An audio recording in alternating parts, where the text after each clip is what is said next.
ಹರೇ ಶ್ರೀನಿವಾಸ. ಜಯತಿ ಹರೇರಚಿಂತ್ಯ ಸರ್ವದೇವೈಕವಂದ್ಯ ಪರಮಗುರುರಭೀಷ್ಟ ವಾಪ್ತಿದಸ್ತಜ್ಜನಾನಾಂ ನಿಖಿಲ ಗುಣಗಣಾರ್ನೋ ನಿತ್ಯ ನಿರ್ಮುಕ್ತ ದೋಷಃ ಸರಸಿಜನಯನೋऽಸೌ ಶ್ರೀಪತಿರ್ಮಾನದೋ ನಃ.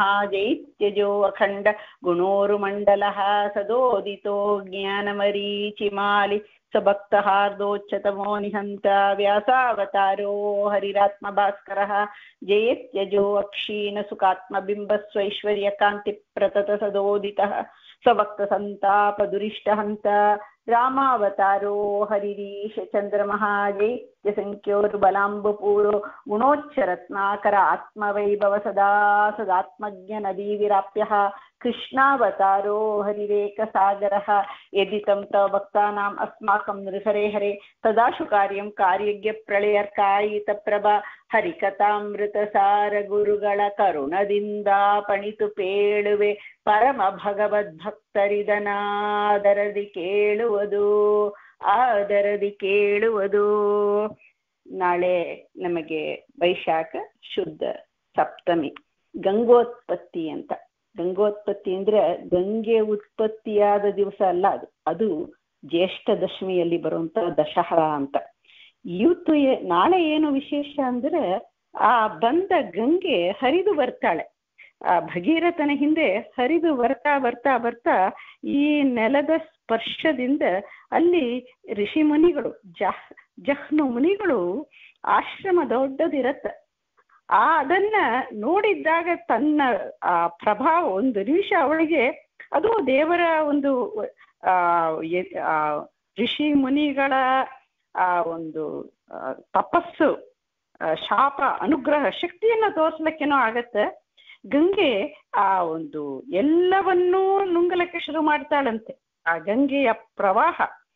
ಆವಾಗೆ ಅಲ್ಲಿ ಇರುವಂತ ಎಲ್ಲರನ್ನು ರಕ್ಷಣೆ ಮಾಡ್ಲಿಕ್ಕೆ ಅದನ್ನ ಜಹ್ನು ಮುನಿಗಳು ಪಾನ ಮಾಡ್ತಾರಂತೆ. ಅದನ್ನ ಪಾನ ಮಾಡಿ ಅದರಲ್ಲಿ ಇರುವಂತ ಆ ಒಂದು ವೇಗವನ್ನ ಕಡಿಮೆ ಮಾಡಿ ಉದ್ಧಾರ ಆಗ್ಬೇಕಲ್ಲ ಎಲ್ಲರಿಗೂ. ಅದಕ್ಕೆ ತಮ್ಮ ಕಿವಿಯಿಂದ ಬಿಡ್ತಾರಂತೆ. ಬಾಯಿಂದ ಬಿಟ್ರೆ ವಮನ ಆಗತ್ತೆ, ಕಿವಿಯ ಮೂಲಕವಾಗಿ ಶ್ರೋತೃ ಆ ಒಂದು ಶಬ್ದದ ಮೂಲಕವಾಗಿ ಅದನ್ನ ಗಂಗೆಯನ್ನ ಅಲ್ಲಿಂದ ಹೋಗ್ತಾರೆ. ಆವಾಗ ಅವರಿಗೆ ಜಹ್ನು ಅಂತ ಜಹಾತಿ ಅಂದ್ರೆ ಏನೇನು ಆ ಕಲ್ಮಶ ಏನೇನು ಇರುತ್ತೋ ಆ ನದಿ ಅಂದ್ರೆ ಹೇಳುವುದು ಹೇಗೆ ಅಂದ್ರೆ ಗಂಗೆಯನ್ನ ಅವರು ಪಾನ ಮಾಡಿ, ಋಷಿಗಳು ಪಾನ ಮಾಡಿ ಅದರಲ್ಲಿ ತಮ್ಮ ವಿಶೇಷ ಶಕ್ತಿಯನ್ನ ಆದಾನ ಮಾಡ್ತಾರೆ. ಏನು ಶಕ್ತಿ ಅಂದ್ರೆ ಅದು ನಮ್ಮ ಪಾಪ ಜಹಾತಿ ಆಸ್ ಇಟ್ ಈಸ್ ತ್ರಿವಿಕ್ರಮನ ಪಾದದಿಂದ ಬಂದಿದೆ. ಅದು ಒಂದು ಪಾಪವನ್ನ ತೆಗೆಯುವಂತ ಹಿಂಗಿಸುವಳು ಅಂತಾನೆ ಹೇಳ್ತಾರೆ. ಆ ಕ್ವಾಲಿಟಿ ಅಲಾಂಗ್ ವಿತ್ ದಟ್ ಆ ಒಂದು ಒಳಗಿರುವಂತ ಕಾಮ ಕ್ರೋಧ ಇದು ಒಳಗಿನ ಮಲವನ್ನು ತೆಗೆಯುವ ಶಕ್ತಿಯನ್ನ ಕೊಡ್ತಾನಂತ. ಸೊ ಆ ಉತ್ಪತ್ತಿಯ ದಿವಸ ಸೊ ವಿಶೇಷ ಸ್ನಾನ, ವಿಶೇಷ ಪಾನ, ವಿಶೇಷ ಸ್ಮರಣ. ಅದೇ ಹೇಳ್ತ ಗಂಗಾ ಗಂಗಾ ಯೋಬ್ರುವಯಾತಂತ ಯೋಜನಾನಾಂಶತೆಯರಪಿ ಅಂತ ಹೇಳುವಾಗ ಎಲ್ಲಿ ಎಲ್ಲಿ ಎಲ್ಲಿ ಎಷ್ಟು ದೂರದಲ್ಲಿ ಇದ್ರೂ ಅವರನ್ನ ಉದ್ಧಾರ ಮಾಡತ್ತ. ಎಲ್ಲಿ ಇದ್ರೂ ಯೋಜನಾಂಶತೆಯರಪಿ ಎಂಬುದಕ್ಕೆ ಸ್ವಾಮಿಗಳು ಇನ್ನೊಂದು ಅರ್ಥವನ್ನು ಕೊಟ್ಟಿದ್ದಾರೆ. ಏನಂದ್ರೆ ಆ ದುಷ್ಟರ ಸಂಘದಲ್ಲಿ ನಾವು ಇದ್ರೂ ಎಲ್ಲಿ ದೂರದಲ್ಲಿ ಇದ್ರೂ ಅದನ್ನು ನಮಗೆ ಆ ಒಂದು ಅದರಿಂದ ನಮಗೆ ಮಲವನ್ನ ತೆಗೆದು ಹಾಕತ್ತೆ. ಅವರ ಇಫೆಕ್ಟ್ ನಮ್ಮ ಮೇಲೆ ಪರಿಣಾಮ ಆಗದಂತೆ ರಕ್ಷಣೆ ಮಾಡತ್ತ ಅಂತ ಆ ವಿಶೇಷ ದಿವಸ. ಅದಕ್ಕೆ ವಿಶೇಷವಾಗಿ ಗಂಗೆಯನ್ನ ನಮ್ಮ ಮನೆಯಲ್ಲಿ ಇರುವಂತ ನೀರಲ್ಲೇ ಸ್ಮರಣೆ ಮಾಡಿದ್ರೆ ಆ ತಾಯಿ ಎಲ್ಲ ಕಡೆನೂ ಇದ್ದಾಳೆ. ಅವಳಲ್ಲಿ ಸಾಕ್ಷಾತ್ ಅದೇ ವಿಭೂತಿ ರೂಪ. ಅಲ್ಲಿ ಗಂಗೆಯಲ್ಲಿ ಏನೋ ವಿಶೇಷ, ತ್ರಿವಿಕ್ರಮನ ವಿಭೂತಿ ರೂಪ ಅಲ್ಲಿ ಇದ್ದು ಅವನೇ ಗಂಗಾ ಶಬ್ದ ಸ್ತ್ರೀವಾಚ್ಯನಾಗಿನೂ ಅವನಿದ್ದಾನೆ. ಅವನು ತನ್ನ ಮಗಳಾದಂತ ಆ ಗಂಗೆಯಲ್ಲಿನೂ ಇದ್ದಾನೆ. ಇದು ನಾವು ವಿಶೇಷವಾಗಿ ಮಾಡಬೇಕು. ಸೊ ಇದೇ ಧಾಟಿಯಲ್ಲಿ ನಾವು 36 ವಿಭೂತಿ ಸಂಧಿಯಲ್ಲಿ 36 ಪದ್ಯ ಆಲ್ಮೋಸ್ಟ್ ಆಯ್ತು. ಕೊನೆಯಲ್ಲಿ ಇರುವಂತ ವಿಧಿ ನಿಷೇಧಗಳಿಗೆ ಅದು ಹಾಗೆ ನೋಡಿ. ನದಿಯ ಜಲ ನದಿಗೆ, ಅದೇ ನದಿನೇ ಬಂತು. ನದಿಯ ಜಲ ನದಿಗೆ ಎರಗುವಂತೆ ಕೆರೆಯ ನೀರನ್ನು ಕೆರೆಗೆ ಚೆಲ್ಲಿ ಅಂತ ದಾಸರು ಹೇಳಿದಂತೆ ಅದೇ ಭಾವವನ್ನು ನೋಡ್ತಾ ಬಂದೀವಿ. ಅರ್ಪಿಸುತ್ತಾ ವ್ಯಾವೃತ್ತ ನೀನಾಗು ಅಂದ್ರೆ ಆ ಒಂದು ಅಂಟುಕೋಬೇಡ. ಅದ್ರ ಜೊತೆಯಲ್ಲಿ ನಾನೇ ಏನ್ ಅಂಟುವಿಕೆ ಅಂದ್ರೆ ಏನು? ಅಂದ್ರೆ ನಾನೇ ಮಾಡ್ತೀನಿ, ನಾನೇ ಅಂತ ನಾನು ನನ್ನದು ಅಂಬೋದು ಆ ಅಹಂ ಮಮಕಾರಗಳನ್ನ ಬಿಡಬೇಕು. ಯಾಕೆ ಬಿಡಬೇಕ್ರಿ? ಮಾಡೋದು ನಾನೇ ತಾನೇ ಅಂದ್ರೆ ಹಾಗಲ್ಲ. ನಾನು ಅಂದ್ರೆ ಏನು? ಜೀವ ಅಂದ್ರೆ ಏನು? ಜೀವ ಅಂದ್ರೆ ಅಣುವಷ್ಟಿರುವಂಥದ್ದು. ನಾನೊಂದು ಅಣುವಷ್ಟಿರುವುದು. ಈ ಅಣುವಷ್ಟಿರುವಂತ ಜೀವಕ್ಕೆ ಹೋಗಿ ಸ್ನಾನ ಮಾಡ್ಲಿಕ್ಕಾಗತ್ತೆ? ಅದಕ್ಕೆ ದೇವರು ಈ ದೇಹವನ್ನ ಕೊಟ್ಟು, ಬುದ್ಧಿಯನ್ನು ಕೊಟ್ಟು, ಇದು ಮಾಡು, ಇದು ಮಾಡಬೇಡ ಅಂತ ವಿಧಿ ನಿಷೇಧಗಳನ್ನ ಇಟ್ಟು, ಆ ವಿಧಿ ನಿಷೇಧಗಳು ನಮಗೆ ಅರ್ಥ ಆಗು ಅಂತ ದೇವರು ಮಾಡಿಸಿ ಎಲ್ಲ ಸಲಕರಣೆಗಳನ್ನು ಕೊಟ್ಟು, ದೇಹದಲ್ಲಿ ಶಕ್ತಿಯನ್ನು ಕೊಟ್ಟು, ಆ ನೀರು ನಮ್ಮನೆಗೆ ಬರುವಂತೆ ಮಾಡಿ ಇಷ್ಟು ಅವನೇ ಮಾಡಿದ್ದಾನೆ. ಇದರಲ್ಲಿ ನಾನು ದೇವರನ್ನ ಮರೆತು ನಾನು ಅಂತ ಹೇಳೋದು, ದೇವರ ಅನುಗ್ರಹದಿಂದ ದೇವರು ನನ್ನಲ್ಲಿ ನಿಂತು ಮಾಡಿಸ್ತಾನೆ. ಇದರ ಶಕ್ತಿ ಇಲ್ಲ ಜೀವಕ್ಕೆ. ಸೊ ಇದು ಬೇಕು ಅಂತ ಅಲ್ಲಿ ವ್ಯಾವೃತ್ತ ನೀನಾಹಿ ಅಂತ ಅದಕ್ಕೆ ಒಂದು ಎಕ್ಸಾಂಪಲ್ ಕೊಟ್ಟಿದ್ದಾರೆ. ಏನು? ದರ್ವಿ ಅಂದದಿ ಅಂತ. ಅದು ಏನು ದರ್ವಿ ಅಂದದಿ ಅಂದ್ರೆ ಇದು ನಮಗೆ ನೋಡಿ, ಈ ಎಕ್ಸಾಂಪಲ್ ಕೊಡುವ ಮೂಲಕವಾಗ ನಿತ್ಯ ನಮಗೆ ಅನುಸಂಧಾನವೂ ಆಗ್ಬೇಕು. ಅದೇ ಅನುಸಂಧಾನ ಅಂದ್ರೆ ಬೇರೆ ಏನು? ಈ ವಾಕ್ಯಗಳನ್ನ ಓದೋದು ಅನುಸಂಧಾನ ಇಲ್ಲ. ಇದನ್ನ ಅರ್ಥ ಮಾಡಿಕೊಂಡು ನಾವು ನಮ್ಮ ಮನೆಯಲ್ಲಿ ಒಂದು ಸೌಟು ಏನು ಹುಳಿಯಲ್ಲಿ ಇರುತ್ತೆ, ಸಾರಲ್ಲಿ ಇರುತ್ತೆ, ಪಾಯಸದಲ್ಲಿ ಇರುತ್ತೆ, ಎಲ್ಲದಲ್ಲಿನೂ ಸೌಟು ಹಾಕಿರ್ತೀವಿ. ಯಾವುದೇ ಬಿಡಿಸ್ರಿ ನೀವು, ಸೌಟು ಇಲ್ಲದೆ ಇಲ್ಲ. ಅದು ಆ ಸೌಟು ಹೇಗಿರುತ್ತೆ? ಅದು ಸೌಟು ಜಡ ಇದ್ರೂ ನಾವು ಜಡವತ್ ಅದು ನೋಡಿದಾಗ ನೆನಪು ಬರ್ಬೇಕಂತ. ಏನು ನಾವು ಜಡ ಅಂತ ನೆನಪಲ್ಲ, ಅಂತೆ ಜಡವತ್ ನಾವು ಹಾಗೆ ದೇವರು ನಮ್ಮನ್ನ ಈ ದೇಹದಲ್ಲಿ ಹಾಕಿ ದೇವರೇ ಮಾಡ್ತಾರೆ. ಸೂಟು ಏನು ಮಾಡಕ್ಕಾಗಲ್ಲ. ಸೂಟನ್ನು ನಾವು ಹಿಡಿತದಲ್ಲಿ ಇಟ್ಟುಕೊಂಡು ಅದನ್ನ ತಿರುಗಿಸ್ತೀವಿ, ಬಡಿಸ್ಲಿಕ್ಕೆ ಬಳಸ್ತೀವಿ. ಎಲ್ಲವೂ ಸದಾ ಆ ಸೂಟಿಗೆ ಸಂಪರ್ಕ ಎಲ್ಲ ಇದೆ. ಹಾಗೇನೆ ನಮ್ಗೆ ಸಂಸಾರದಲ್ಲಿ, ಈ ದೇಹದಲ್ಲಿ, ಎಲ್ಲದಲ್ಲಿನೂ ನಮ್ಗೆ ಸಂಪರ್ಕ ಅಂದ್ರೆ ಕಾಂಟ್ಯಾಕ್ಟ್ ಇಸ್ ದೇರ್. ಕಾಂಟ್ಯಾಕ್ಟ್ ಎಲ್ಲದಲ್ಲಿನೂ ಇದ್ರೂ ಸೂಟಿ ಹೇಗಿದೆ ಅಂತ. ಸೂಟಿ ಜಡ ಹೇಳೋದು ತಾತ್ಪರ್ಯ, ಜಡವಾಗಿ ಇದನ್ನು ಅಂಟುಕೊಳ್ಳೋದಂದ್ರೆ ಅಂಟುಕೊಳ್ಳೋದಲ್ಲ ರೀ, ಅಂದ್ರೆ ಹಾಗೆ ಅಂತಲ್ಲ, ಅದು ಸವಿಯೋದಲ್ಲ. ಆ ಸಾರಲ್ಲಿ ಹುಳಿಯಲ್ಲಿ ಇದ್ದು ಆ ಸೂಟು ಅದನ್ನ ಎಕ್ಸ್ಪೀರಿಯನ್ಸ್ ಅನುಭವಿಸುವುದಿಲ್ಲ. ಅದು ಜೊತೆಯಲ್ಲೇ ಇರುತ್ತೆ, ಆದ್ರೆ ಅದಕ್ಕೆ ಯಾವ ಅದು ಜಡ. ಹಾಗೇನೆ ನಮಗೆ ಏನು ಅನುಭವ ಎಲ್ಲ ಬರುತ್ತಲ್ಲ, ನಮ್ಗೆ ಅನುಭವ ಬಂದರೂ ಏನಿರಬಾರದು. ನಾನೇ ಮಾಡ್ತಾ ಇದ್ದೀನಿ, ಇದು ನನ್ನದು, ದೇವರನ್ನ ಮರೆತು ದೇವರು ಇದ್ದಾರೆ, ಈ ದೇಹದಲ್ಲಿ ದೇವತೆಗಳು ಇದ್ದಾರೆ, ಋಷಿಗಳು ಇದ್ದಾರೆ, ನಮ್ಮ ಗೋತ್ರ ಅದೆಲ್ಲ ಹೇಳ್ತೀವಲ್ಲ, ಅವರಿಂದ ಬಂದದ್ದು ನಮ್ಮ ಗೋತ್ರ ರೀ ಅಂತ ಹೇಳ್ತೀವಲ್ಲ, ಇದು ನಕ್ಷತ್ರ ರೀ ನಮ್ದು ಅಂತ ಹೇಳ್ತೀವಲ್ಲ, ಇಷ್ಟು ದೇವತೆಗಳು ನಮ್ಮಲ್ಲೇ ನಿಂತಿದ್ದಾರಲ್ಲ, ಇವರೆಲ್ಲ ಇರುವಾಗ ನಾನು ಅಂತ ಹೇಳೋದು ಸರಿಯಲ್ಲ. ಆ ಸೌಟುನಂತೆನೆ ನೀನು, ಇದು ಒಂದು ದೇಹ ರಥ ಅಂತ ಹಿಂದೆ ಹೇಳಿದ್ದಾರೆ. ರಥದಲ್ಲಿ ನಾವು ಕೂತಿದ್ದೀವಿ ಅಂದ್ರೆ ಹಾಸ್ಯಾಸ್ಯ ಪದ ಆಗತ್ತೆ. ರಥ ಯಾರ ಅಧೀನವಾಗಿದೆಯೋ ಅವರು ಕೂತಿದ್ದಾರೆ. ರಥದಲ್ಲಿ 108 ಜನ ಇದ್ರೂ ಅವರಿದ್ದಾರೆ ನೋಡಿ, ಇವರಿದ್ದಾರೆ ನೋಡಿ, ನಮ್ಮ ಪಕ್ಕದ ಮನೆಯವರಿದ್ದಾರೆ, ಆಚಾರ್ಯ ಇದ್ದಾರೆ, ಈ ಆಚಾರ್ಯ ಇದ್ದಾರೆ ಅಂತ ಯಾರು ಹೇಳಲ್ಲ. ದೇವರು ಬರ್ತಾ ಇದ್ದಾನಂತ, ಅದು ದೇವರದ ರಥ. ಹಾಗೇನೆ ಈ ದೇಹದಲ್ಲಿ ದೇವರಿದ್ದಾನೆ, ಛತ್ರ ಚಾಮರ ಎಲ್ಲ ಹಾಕ್ತಾ ದೇವತೆಗಳೆಲ್ಲ ನಿಂತಿದ್ದಾಳೆ, ಋಷಿಗಳು ನಿಂತಿದ್ದಾರೆ. ಇವರ ಪ್ರೇರಣೆಯಿಂದ ಇದು ಆಗ್ತಾ ಇರೋವಾಗ ಎಲ್ಲೋ ನಾವೊಂದು ಕೂತಿರ್ತೀವಿ, ಅದು ಹೆಲ್ಪ್ಲೆಸ್ ಆಗ ನಮ್ಮನ್ನ ಹಿಡಿದು ಅವರು ಮಾಡಿಸ್ತಾ ಇದ್ದಾರೆ. ಸೊ ನಾನು ಅಂತ ಹೇಳೋದು ಸರಿಯಲ್ಲ. ಹಾಗೆ ನೀನು ದರ್ವಿ ಎಂದದೀರು. ಇದು ನಾವು ದಿನಾಗ್ಲೂ ಊಟ ಮಾಡುವಾಗ ಆ ಸೌಟನ್ನು ನೋಡಿದಾಗ ಈ ನೆನಪು ನಮಗೆ ಬಂದ್ರೆ ಅದೇ ಒಂದು ಊಟ ಮಾಡೋದು. ಆ ಸೌಟು ನೆನಪು, ಆ ಸೌಟು ನೋಡ್ತೀವಿ ಊಟ ಮಾಡುವಾಗ. ಆ ಸೌಟು ನೋಡಿದಾಗ ಈ ಪದ್ಯ ದಾಸರು ಹೀಗೆ ಹೇಳಿದ್ದಾರೆ, ಇದು ಶಾಸ್ತ್ರಸಮ್ಮತವಾದಂತ ಇದನ್ನ ಹೇಳಿದ್ದಾರೆ. ಈ ನೆನಪು ಬಂದು ಆವಾಗ ಒಂದು ತುತ್ತು ಅನ್ನ ಒಳಗೆ ಹೋದ್ರೆ ಅದು ಏನಾಗತ್ತೆ? ಅದು ಉಪವಾಸಕ್ಕೆ ಸಮ. ಅಂದ್ರೆ ಏಕಾದಶಿ ಮಾಡುವಂತ ಅರ್ಥ ಅಲ್ಲ, ಇದು ಉಪವಾಸ. ಅಂದ್ರೆ ದೇವರ ಉಪವಾಸ ಅಂದ್ರೆ ಏನು? ದೇವರ ಸಮೀಪ, ನಾವು ಬನ್ನಂಜಾಚಾರ್ಯ ಹೇಳೋ ಹತ್ತರ ಹೋಗಬೇಕು ಅಂತ ಹೇಳ್ತಾರಲ್ಲ, ನಾವು ಹೈಯರ್ ಇನ್ ಥಾಟ್, ಜಸ್ಟ್ ಊಟ ಹೊಟ್ಟೆಗೆ ಅಂತ ಇಲ್ಲದೆ ಹೈಯರ್ ಇನ್ ಥಾಟ್. ಹೈಯರ್ ಯಾವಾಗ ಆಗುತ್ತೆ? ದೇವರ ನೆನಪು, ದೇವರ ಹತ್ತಿರ. ದೇವರು ನಮ್ಗೆ ಹತ್ರನೇ ಅವನಿದ್ದಾನೆ. ಅವನ ನೆನಪು ಮಾಡಿದ್ದಾಗೆ ಆ ಕರ್ಮಗಳು ಅದು ಪುಣ್ಯ ಕರ್ಮ ಆಗ್ಬಿಡತ್ತಂತೆ. ಊಟ ಮಾಡೋದು ಪಾಪ ಕರ್ಮ ಅಂತ ಹೇಳ್ತಾರೆ.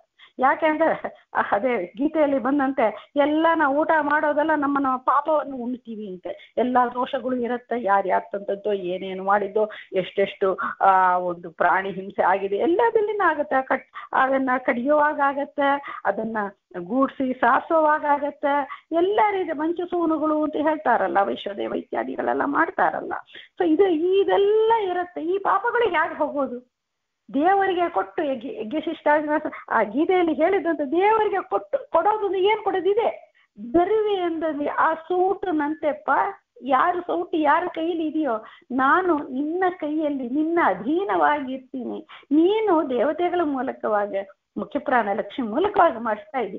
ಈ ನೆನಪು ನಮಗೆ ಬಂದಾಗ ನಾವು ಶುದ್ಧರಾಗ್ತೀವಿ ಅಂತ ಅದನ್ನ ಇಲ್ಲಿ ಧರ್ವಿ ಎಂದಲ್ಲಿ ಹೇಳಿ, ಅದ್ರ ಜೊತೆಲಿ ಇನ್ನೊಂದು ವಾಕ್ಯ ಬಂತು, ವಿಧಿ ನಿಷೇಧಗಳಿಗೆ ಒಳಗಾಗದಲೆ. ವಿಧಿ ನಿಷೇಧಗಳಿಗೆಲ್ಲ ಒಳಗಾಗಬಾರದು ಅಂದ್ರೆ ಅದೇನು? ವಿಧಿ ನೋಡಬೇಡ, ನಿಷೇಧ ನಡಬೇಡ. ವಿಧಿ ಏನು? ವಿಧಿ ಮೀನ್ಸ್ ಡೂಸ್, ಮಾಡಬೇಕು, ಇದು ಆಜ್ಞೆ. ಮಾಡು ಎಂಬುದು ವಿಧಿ, ಮಾಡಬಾರದು ಎಂಬುದು ನಿಷೇಧ. ಇನ್ಬಿಟ್ಟು ಏನಿರುತ್ತೆ ಕೆಲವುದು, ಏನ್ರಿ ನಾನು ಇನ್ನು ಹುಳಿಯನ್ನ ಊಟ ಮಾಡ್ಬೋದಾ? ಅದು ವಿಧಿಯಾ ನಿಷೇಧ ಅಂತ? ಅದು ವಿಧಿಯೂ ಇಲ್ಲ ನಿಷೇಧವೂ ಇಲ್ಲ. ಇಷ್ಟ ಆದ ಹುಳಿಯನ್ನ ಊಟ ಮಾಡು, ಇಲ್ಲದ್ರೆ ಬಿಡು, ದಟ್ ಈಸ್ ಆಪ್ಷನಲ್. ಅದು ವಿಧಿ ಅಲ್ಲ. You can do away with ಹುಳಿಯನ್ನ, ಮೊಸರನ್ನ, ಏನ್ ಬೇಕಾದ. ಆದರೆ ವಿಧಿ, ಇದನ್ನ ನೀನು ಮಾಡು ಅಂದ್ರೆ ಮಾಡಲೇಬೇಕು. ಇದನ್ನ ನೀನು ಮಾಡಬಾರದು. ನೋ ಎಂಟ್ರಿ ಬೋರ್ಡ್ ಇರುತ್ತಲ್ಲ ಹಾಗೆ, ನೋ ಎಂಟ್ರಿ ಅಂದ್ರೆ ಹೋಗ್ಲೇಬಾರ್ದು ಅದು ರಾಸ್ತೆಯಲ್ಲಿ.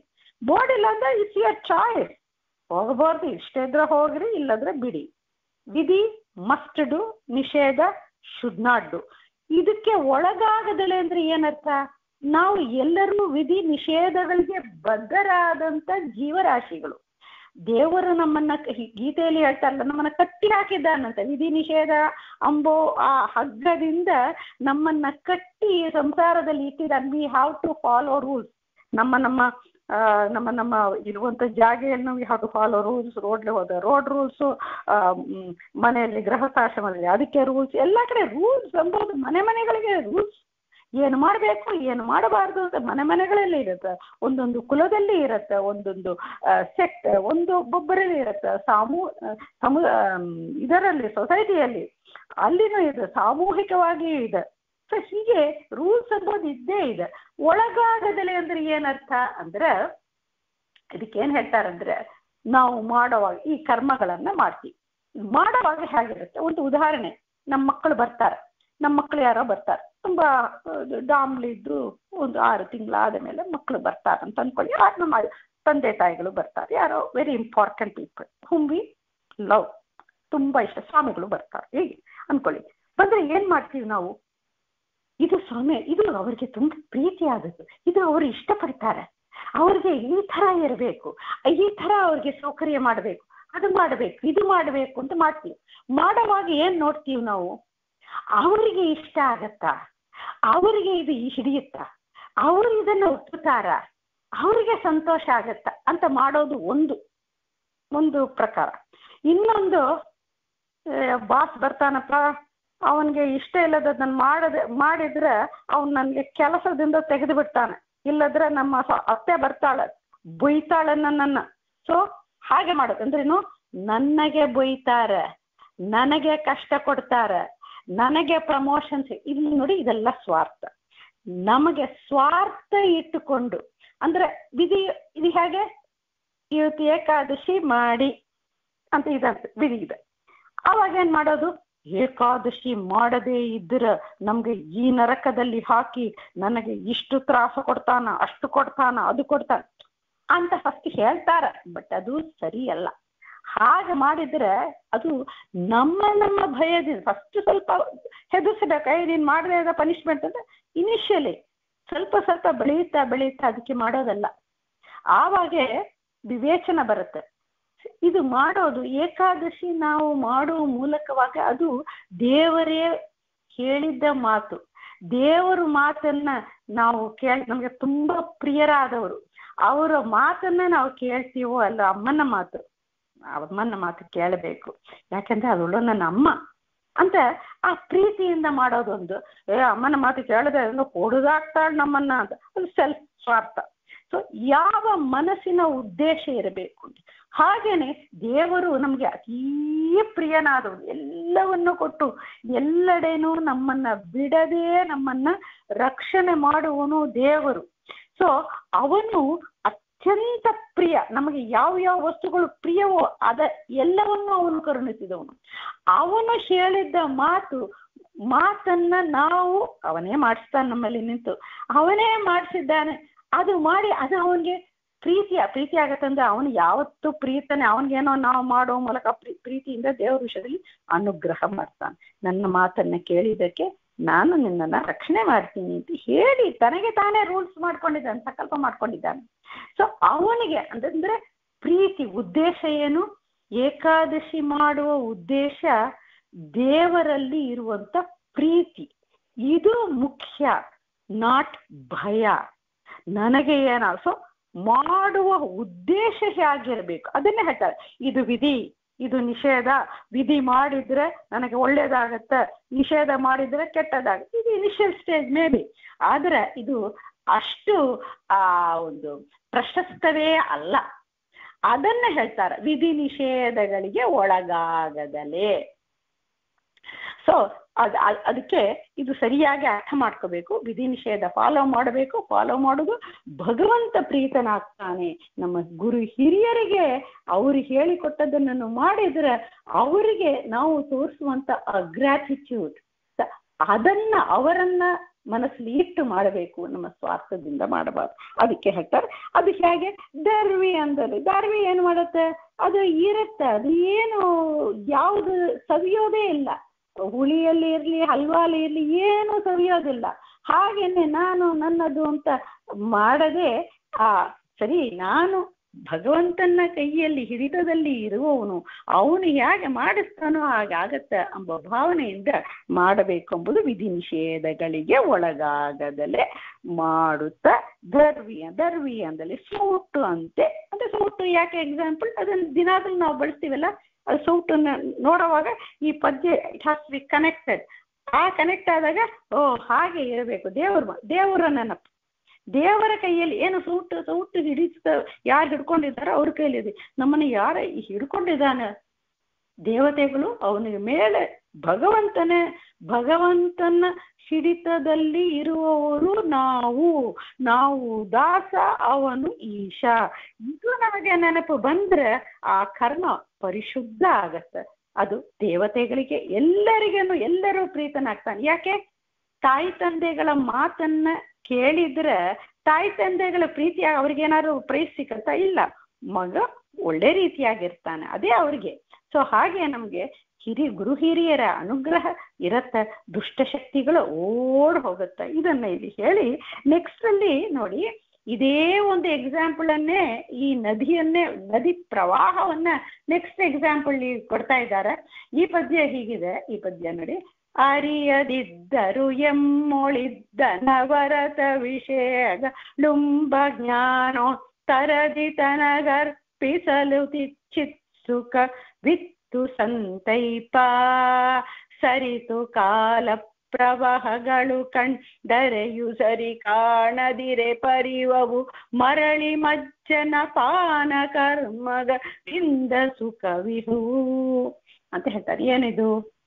ಅರಿಯದಿದ್ದರು. ಇಲ್ಲಿ ಇನ್ನೊಂದು ಅದೇ ಎಕ್ಸಾಂಪಲ್, ಅಲ್ಲಿ ನದಿ ಬಂತು, ನದಿ ಜಲ ಬಂತಲ್ಲ, ಅದೇ ಇಲ್ಲಿ ಎಕ್ಸಾಂಪಲ್ ಇನ್ನೊಂದು ರೀತಿಯಿಂದ ಬಳಸ್ತಾ ಇದ್ದಾರೆ. ಇಲ್ಲಿ ಏನ್ ಹೇಳ್ತಾರೆ? ಸರಿತು ಕಾಲ ಪ್ರವಾಹ. ಸರಿತು ಅಂತ ನದಿಗಳು, ಸರಿಸುವಂಥದ್ದು ನದಿಗಳು. ಆ ಒಂದು ವರ್ಷ ಕಾಲದಲ್ಲಿ ಏನಾಗುತ್ತೆ, ಮಳೆ ಜೋರು ಬೀಳುತ್ತೆ. ಆ ನದಿ ಆ ನದಿಯ ಪ್ರವಾಹ, ಆ ಪ್ರವಾಹ ಅಲ್ಲಿ ನಮ್ಮ ಮನೆ ಹಿಂದೆನೇ ಇರ್ಬೋದು, ಅದು ನಮ್ಮ ಮನೆ ಸಮೀಪದಲ್ಲೇ ಇರ್ಬೋದು. ಆ ಸರಿತು ಕಾಲ ಪ್ರವಾಹ, ಇದು ಸಮಸ್ತವಾಗಿ ತಗೊಂಡ್ರೆ ಒಂದು ಕಾಲಕ್ಕೆ ಆ ಸರಿತು ಪ್ರವಾಹಿಸುತ್ತೆ, ಆ ಪ್ರವಾಹ ಬರುತ್ತೆ ಅಲ್ಲಿ. ಇಲ್ಲ ಅದರ್ವೈಸ್ ಸರಿತು ನದಿಯ ಪ್ರವಾಹ, ಆ ಕಾಲದ ಪ್ರವಾಹ ಅಂದ್ರೆ ಏನು?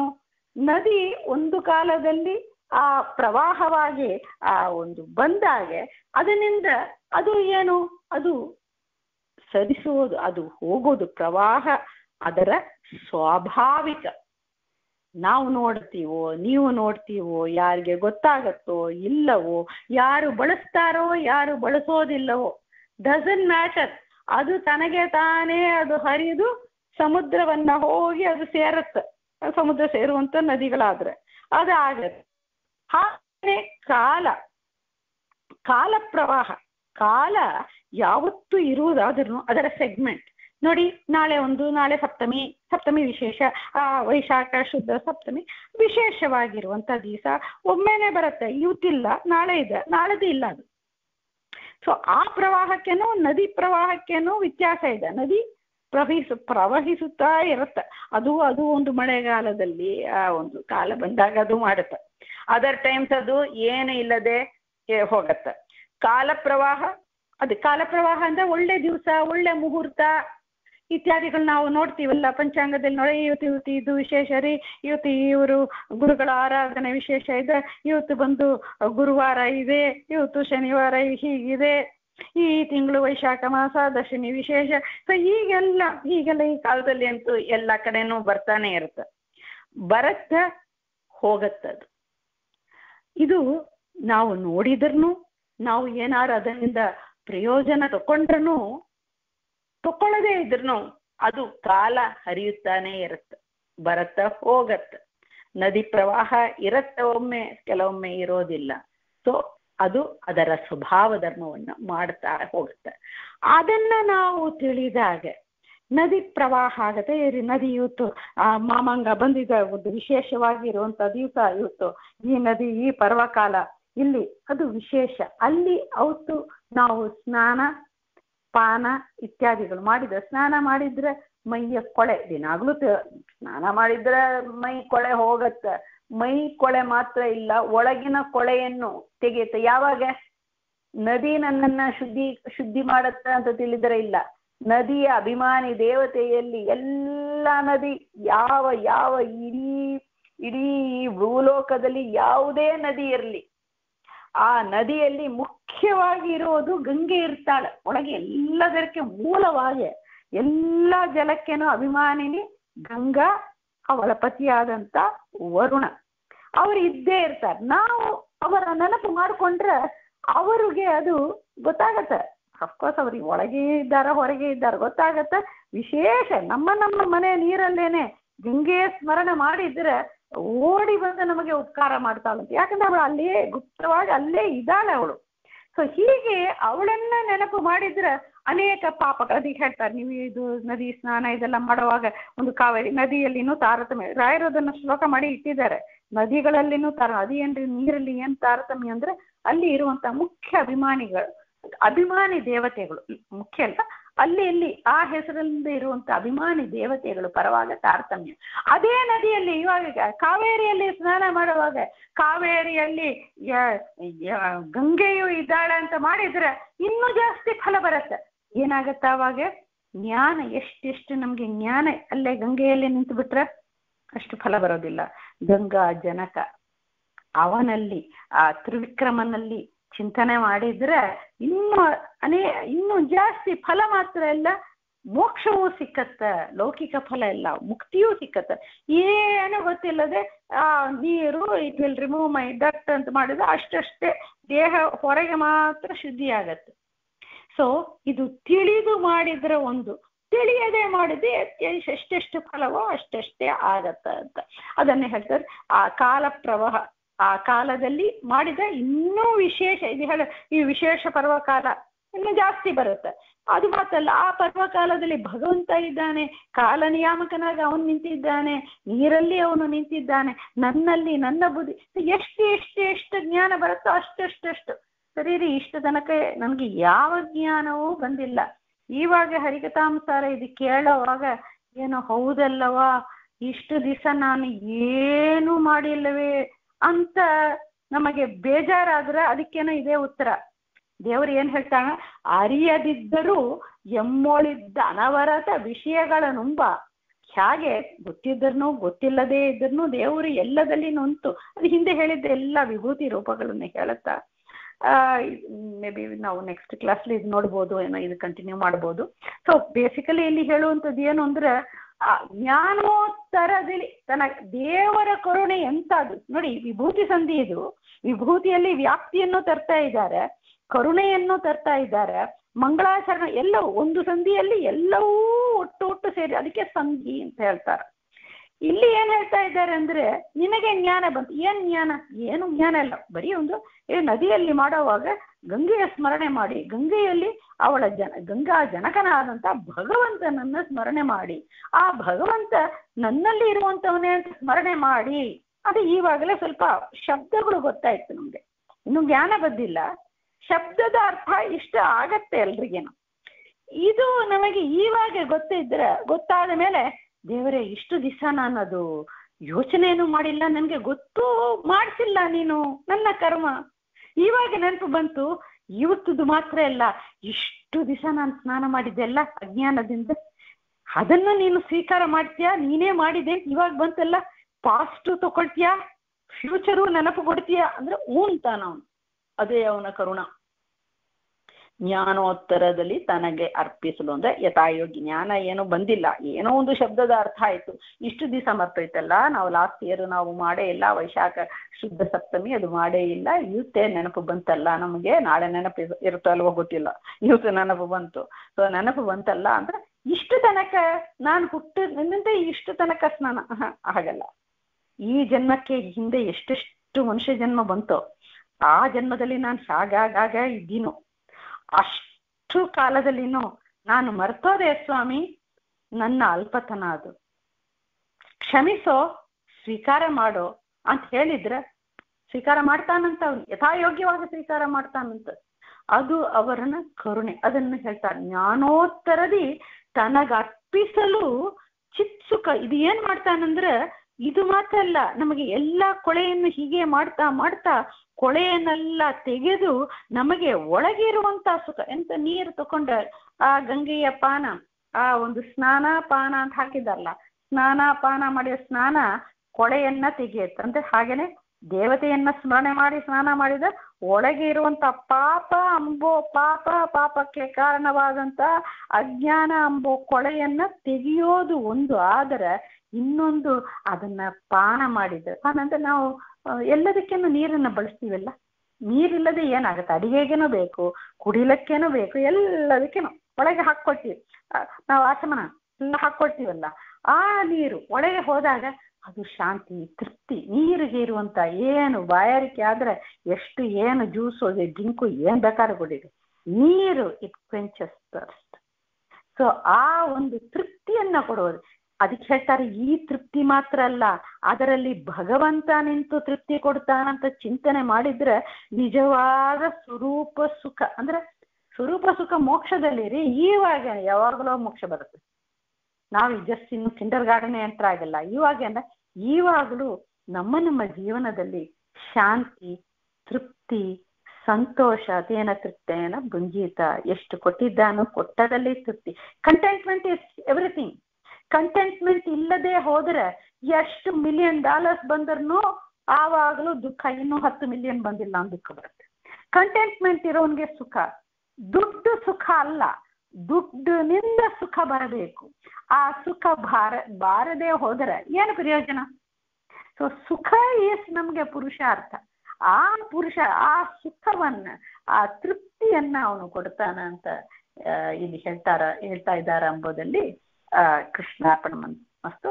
ಇದು ಸ್ವಲ್ಪ ನೆಕ್ಸ್ಟ್ ಕ್ಲಾಸ್ಲಿ ಇನ್ನೂ ಸ್ವಲ್ಪ ಸ್ಪಷ್ಟೀಕರಣ ಮಾಡ್ತೀನಿ. ಹರೇ ಶ್ರೀನಿವಾಸ. ಹರೇ ಶ್ರೀನಿವಾಸ. ಹರೇ ಶ್ರೀನಿವಾಸ.